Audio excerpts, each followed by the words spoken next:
Selamat siang anak-anak, salam berjumpa kembali bersama dengan Ibu Oni masih dalam pelajaran Bahasa Indonesia. Nah anak-anak, apa kabarnya? Ya, Ibu berharap anak-anak masih dalam keadaan sehat, semangat dalam belajar, dan selalu bersuka cita ya. Oke anak-anak, tak terasa pada hari ini tepat kita masuk pada awal bulan Maret ya. Ya, kita selalu mengucap syukur kepada Tuhan masih diberikan kekuatan, kesehatan, bahkan semangat dalam belajar, dan pastinya kesempatan dalam belajar pastinya ya.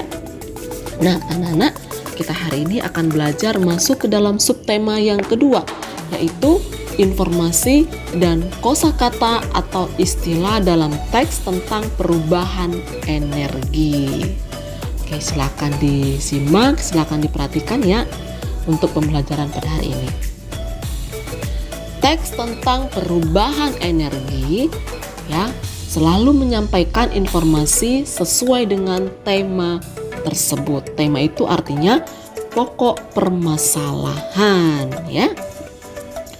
Informasi tentang perubahan energi ditulis dengan menggunakan kosakata atau istilah seperti contoh kata mengubah, diolah, dan kosakata jenis-jenis energi lainnya ya. Ada 4 informasi dalam gambar tentang perubahan energi yang perlu kita ketahui ya. Ada 4 informasi. Yang pertama adalah tidak hanya teks ya. Tidak hanya teks, melainkan dalam gambar pun terdapat yang namanya informasi. Benar ya, yang namanya informasi yang ditampilkan dalam gambar itu bukan hanya teks yang ditunjukkan atau ditampilkan, melainkan dalam gambar pun juga terdapat yang namanya informasi.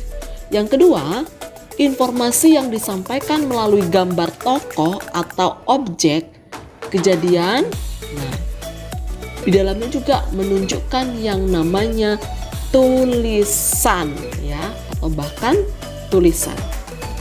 Yang ketiga, gambar tentang perubahan energi menunjukkan kejadian sesuai tema atau pokok permasalahan yang ada ya.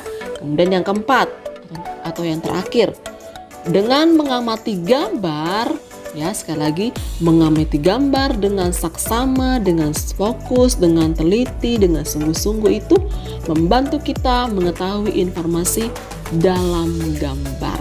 Nah, ada 4 informasi dalam gambar tentang perubahan energi yang kita perlu ketahui. Nah, di sini Ibu akan memberikan satu contoh teks bacaan ya.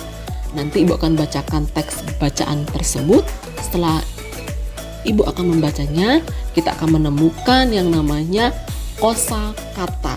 Kemudian kita artikan ya dalam kosakata tersebut. Oke, silakan anak-anak perhatikan di situ. Ibu akan membaca ya satu contoh teks bacaan untuk kita bersama dengan judul Pembangkit Listrik Tenaga Air. Nino dan teman sekelasnya berkunjung ke Waduk Jatiluhur bersama Bu Guru. Waduk Jatiluhur merupakan waduk buatan yang memiliki luas 8.300 hektar. Waduk Jatiluhur dijadikan sebagai tempat pembangkit listrik tenaga air atau PLTA. PLTA ini menjadi pemasok listrik utama di wilayah Jawa Barat, Banten, dan Jakarta. Di kawasan waduk terdapat sebuah bendungan. Bendungan tersebut diberi nama Bendungan Insinyur H. Juanda. Bendungan itu menjadi lokasi turbin PLTA. Bagaimana air bisa menjadi sumber energi listrik, Bu? Tanya Nina saat berada di Waduk Jatiluhur. Nah, coba kamu lihat turbin di sana. Air yang ditampung dalam waduk ini nantinya akan dialirkan menuju turbin itu. Energi potensial pada air akan menggerakkan turbin. Turbin yang berputar menghasilkan energi gerak. Energi gerak tersebut akan berubah menjadi energi listrik dengan bantuan generator. Bu Guru menjelaskan. Wah, ternyata air bukan hanya berfungsi untuk minum dan mandi ya, Bu. Air juga bisa digunakan sebagai pembangkit listrik, kata Nina. Betul sekali, Nina. Listrik yang dihasilkan dari waduk ini nantinya akan dialirkan ke gardu-gardu listrik. Setelah itu, listrik akan dialirkan ke rumah-rumah warga, kata Bu Guru.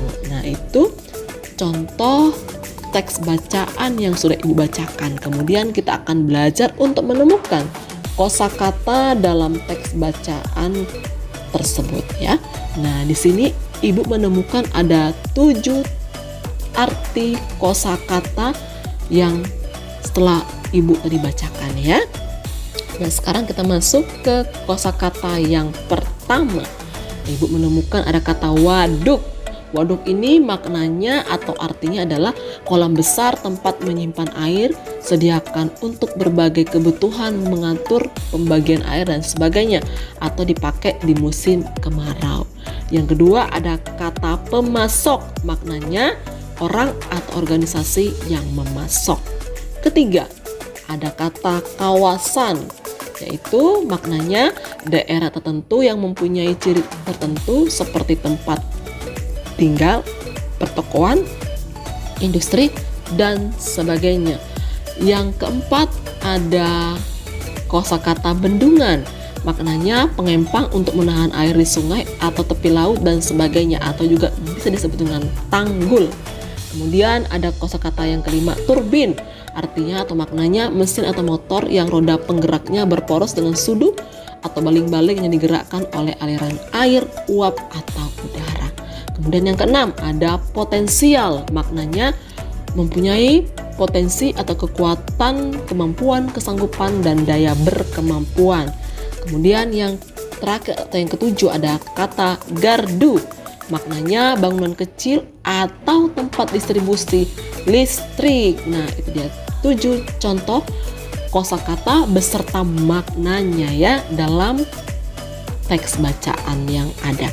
Oke anak-anak, pada pertemuan hari ini silakan anak-anak salin, kalian tulis, kalian catat ya anak-anak ya. Tapi untuk teks bacaannya tidak perlu kalian tulis ya.